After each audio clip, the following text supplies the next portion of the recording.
Hey, what's up guys? John here from Blackjack Contracting. Today we're going to be talking about garden suites here in beautiful Welland, Ontario. This is a future project of ours, and what you can see here is an existing single garage that's going to be eventually a bachelor unit and with an accessory dwelling unit here. So right here we have a bungalow. We're going to be converting this to a legal duplex, and then once that is done we're going to be converting this into a garden suite.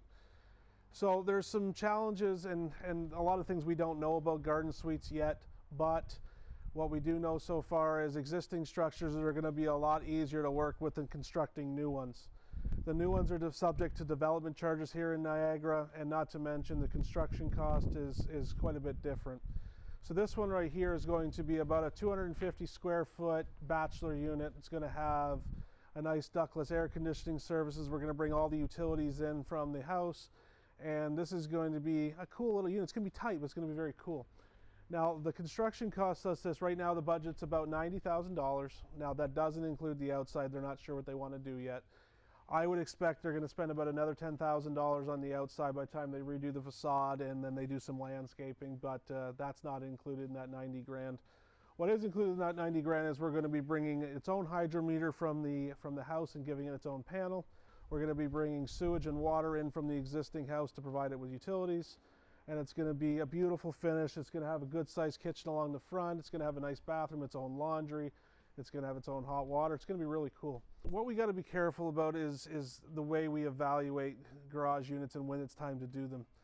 The appraisers don't know what to do with these things yet, so we don't know what value you're going to get back. So my suggestion on this property was actually to wait on this for a couple of years.